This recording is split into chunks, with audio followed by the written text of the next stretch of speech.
Hey everyone, it's Flip Flip Shift, and today I have something really exciting for you. In the last tutorial, I gave you all a tool for computing how likely you'll open one of your good hands after taking cards like Extravagance, Prosperity, and so on into account. And while that's sufficient for some decks, your deck might need a lot more. For instance, there might be so many different ways a hand can pop off, you don't even know what all the good hands are. Or you may have cards that draw mid-combo, cards that excavate and do things based off what they hit, and other random things that only add to the complexity of your deck. It may seem impossible to answer questions about consistency for decks like this, but now you can. In this 3-part tutorial, we're going to be using this awful version of Fluffles and asking how likely it is to make VFD, this rank 9 game winner. At the end, you'll get to the point where with a click of a button, you can not only see how likely your deck is to make that end board, you can also see how the AI made those end boards on each hand. To set this up, you will have to download Java and a code editing software for Java. I recommend Eclipse, and it's what we're going to be using in this tutorial anyway. If you don't have it, look up how to install Eclipse and JDK on whatever machine you have. Once you've done that, open up Eclipse and create a new project, a new Java project, and call it anything. I'll call it Advanced Calc Demo. Click Finish. Don't create a module info.java. And there we are. The next thing we're going to do is we're going to click the GitHub link in the description, which should get us to this page over here. Once we're here, we're going to click Code, and we're going to click Download Zip. By the way, if you're familiar with GitHub on Eclipse, you could actually pull this project directly to your Eclipse. But assuming you're not, no problem. We'll just download the zip. And then we'll go to our downloads folder. We'll double click this thing to unzip it. We'll open this up. We'll open up Yu-Gi-Oh! Probability Calculator. This thing that says SRC, we will copy it. And now we'll go back to Eclipse, click Advanced Calc Demo, and paste. And it'll ask us if we want to overwrite something. We will say overwrite. And there we are. To make sure it works, we'll open the folder, we'll open SRC, we'll open the default package, and we should see a ton of stuff. And now we're ready to start the demo. So the first thing we're going to do is click main.java. These are the codes we're actually going to write in these next few tutorials. You can use them as examples. I'll minimize them so they don't distract me. And the first thing we're going to do is we're going to highlight the first line, copy it, and paste it above. And then get rid of that 1 after main. This tells the code that what we're writing in this code block under here is what we want it to execute. After that, we'll have an open brace, and there should automatically be a close brace. If not, you write it in yourself. So the first thing we do, like the basic calculator, is describe the cards. The syntax for that is as follows. We begin with capital C card, and then the way we'll refer to it later in the code. So for Fluffle Dog, I'll just write dog to keep it as short as possible, equals lowercase c card, open parentheses, and then that we put the card name. We put the card name in quotes, and normally spelling doesn't matter, but here we have Small World, so every card that can be pitched off Small World, I do care what its name is. So I'll write the name accurately, Fluffle Dog. If you're not sure how your card's spelled, you can check it out in carddata.txt. If it's not there because it was like a recent release or something, or like an OCG exclusive, we'll talk about later how you can describe its characteristics. All right, so we have Fluffle Dog, comma, the quantity, just like before in the basic one, name, quantity, and then we put the categories. The categories we put in quotes as well. So Fluffle Dog is a Fluffle, and it's a card I might want to summon from the hand. At the end of every line in Java, I always put a semicolon. And that describes the first card. We'll describe the rest of the cards the same way, but to save time, I'm just going to copy them from over here. Obviously, if you're not doing Fluffles, you'll have to define them one by one yourself, but it shouldn't take too long. Don't sweat the categories too much in the beginning. As you're writing the descriptions of what the cards do, you'll figure out what categories you need to add over time. The next thing we're going to do is define the hand size. So the way I do that is I write lowercase h hand, open parentheses 5, meaning I want 5 cards in my opening hand. If you omit this line, it'll just assume that you have 5 cards in your hand, so you don't technically need it. The next thing, though, we do need. We want to describe the different locations. So as we describe what our cards do, they're going to be moving cards from different places to different places. What are those places? They might depend on what kind of effects your cards have.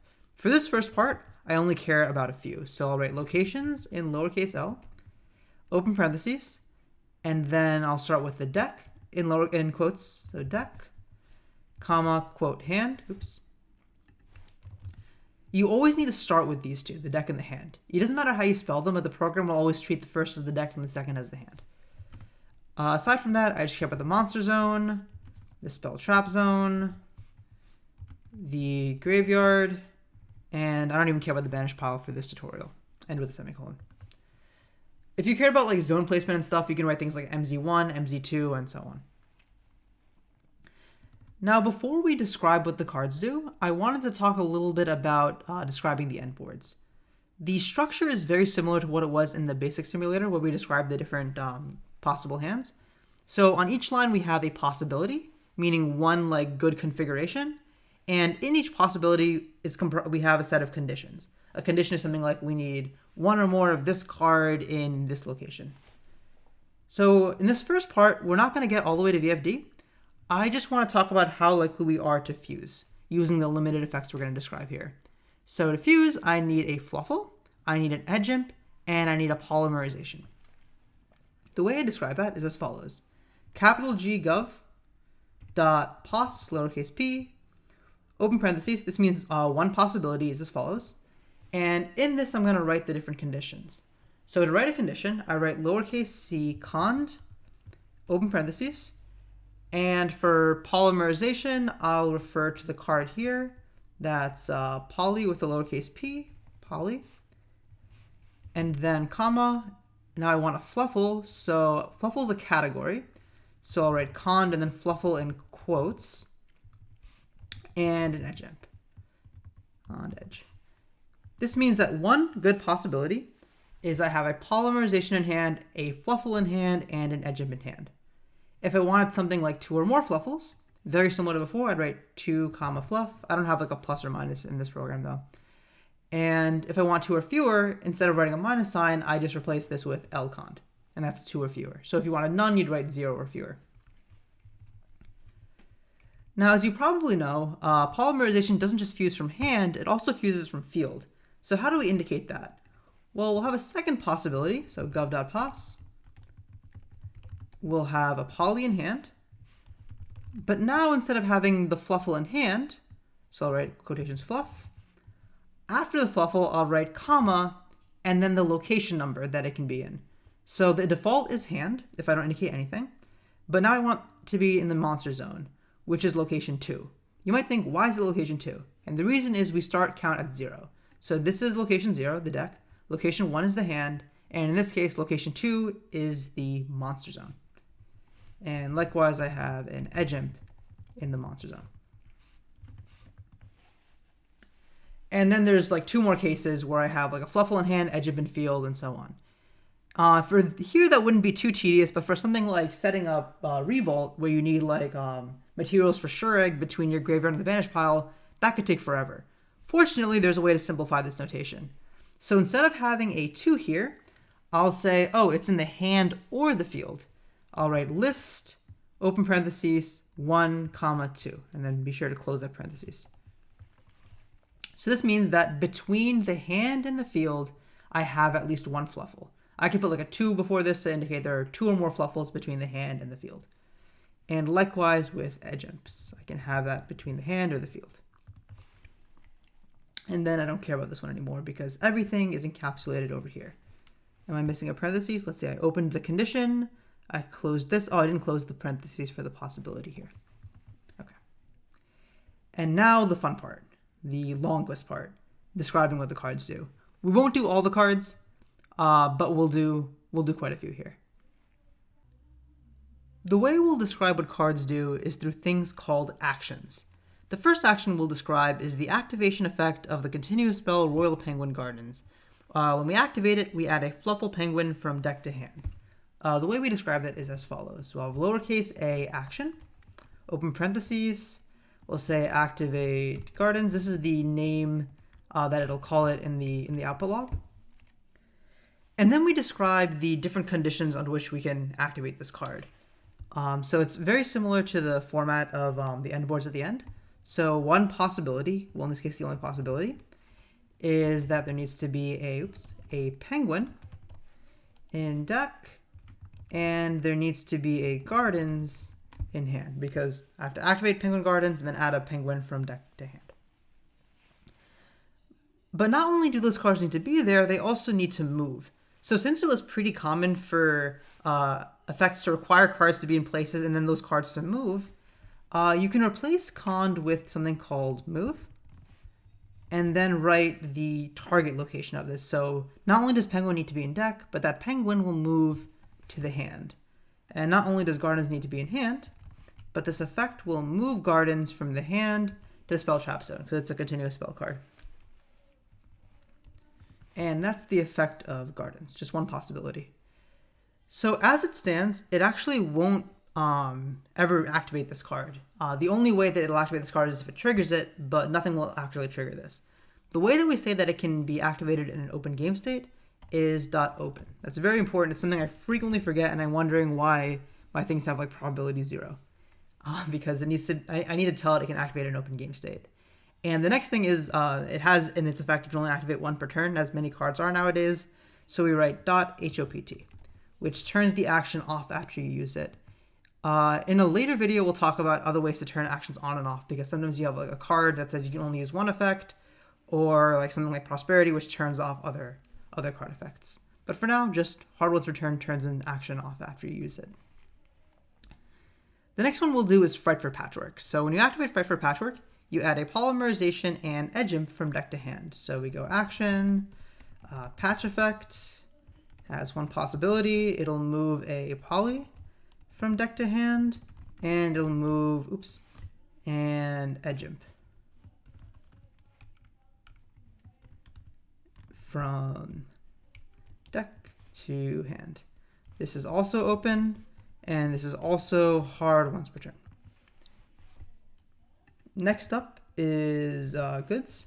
So Foolish Burial Goods sends any spell or trap from deck to grave. But in this deck, the only ones we really wanted to consider are Toy Vendor and Repair. Those are the ones with the graveyard effects. So I have a couple ways to do this.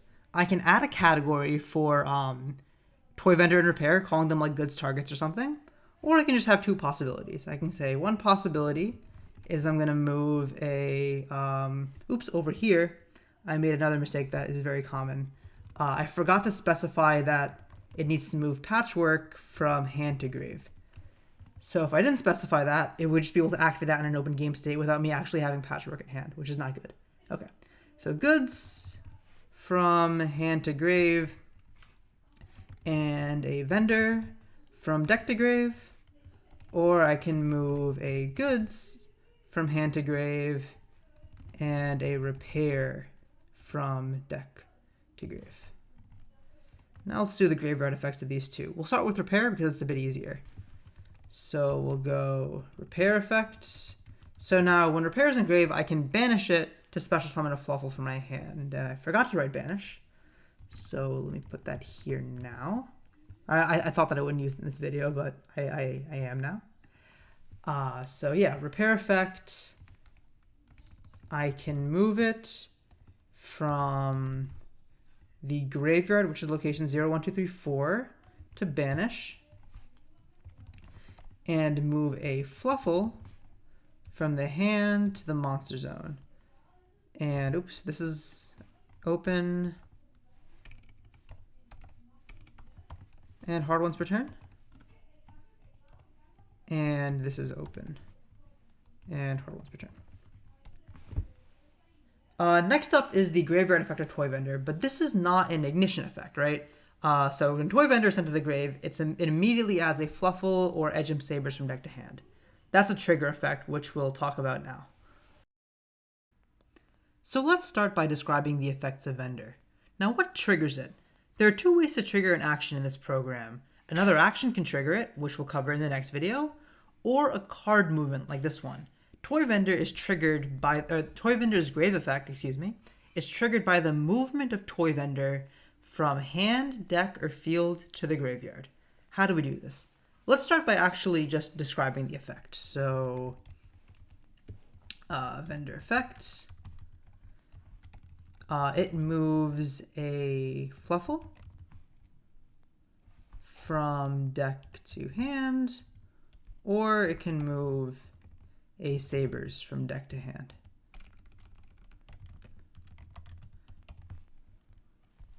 And this is not something I can do in an open game state. It's triggered, and it's not hard once per turn. Now, how do I trigger it? First of all, I need to be able to refer to this effect. So just like how over here I had to write like card whatever equals in order to refer to it in the code, here I need to write action something equals. So let's say action vend effect equals action and so on. Now I can refer to this action in the code by referring to it as vend effect. So the way that I say that the movement of vendor from hand, deck, or field to grave triggers vend effect is as follows. Capital MT for move trigger dot add, and then I write the name of the card or category that's moving, so in this case vendor, the origin location, so in this case that's deck, hand, or spell trap zone, the target location, in this case just one, the grave, and the effect that goes off. In this case it is vendor effect. Let's do some more triggers. So Repair could special summon a Fluffle from my hand. Two of them have relevant effects. So the first is Owl. So when Owl is summoned, it adds a polymerization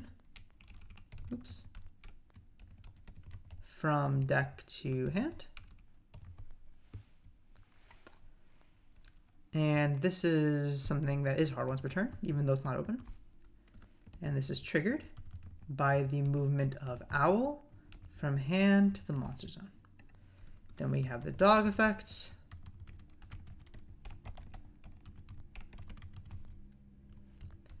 So this is one that is worth paying attention to. So this moves any Fluffle to hand except Fluffle dog. So how do I describe that without having like a billion conditions or having like an extra category for that? So I'll say it moves a Fluffle from deck to hand, and then I go dot exclude. It excludes dog. I could write a category here, I could write a list of cards, but in this case it just excludes dog. And then this is triggered by the movement of dog from the hand to the monster zone. Now, of course, we don't have to summon these cards off Repair. We could also just straight normal summon them. Let's describe that now. Very easy. Just like the ignition effects above. Normal summon. That moves a monster in the normal summon category from hand to field. That is something I can do in an open game state, and that is hard once per turn.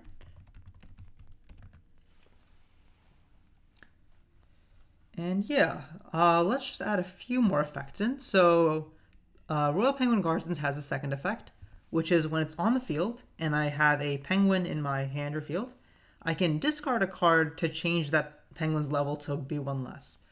We'll talk about how to change things like a card's level later. For now, let's just focus on the fact that we can discard a card in that scenario. So we'll go action, Gardens field effect.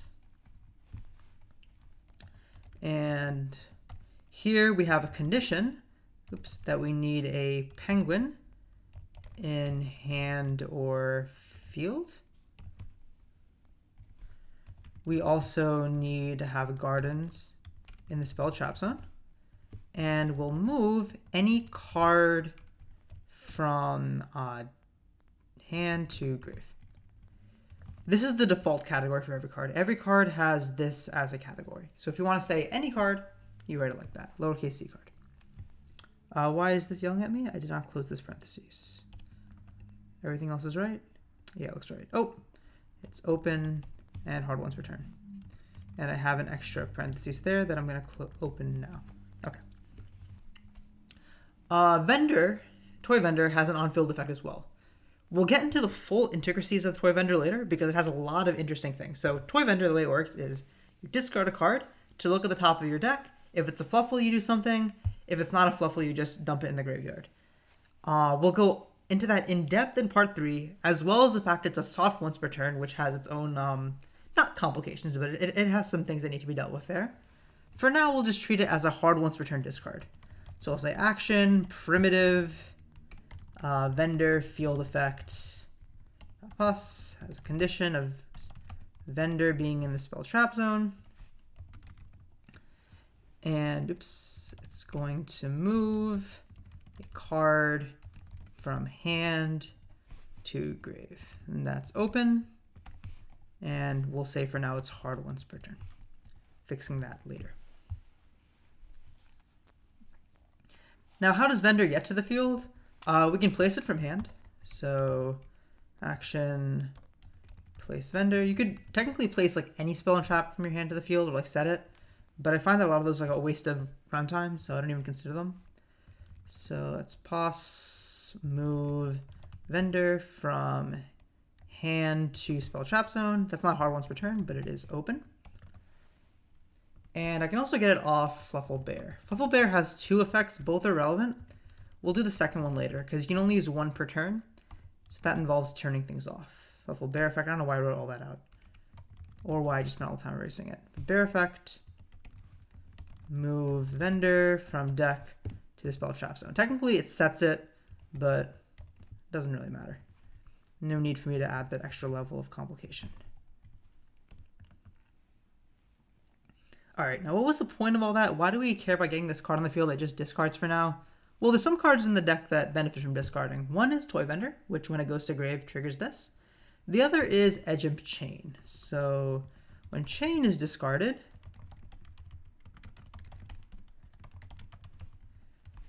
it moves a Frightfur card.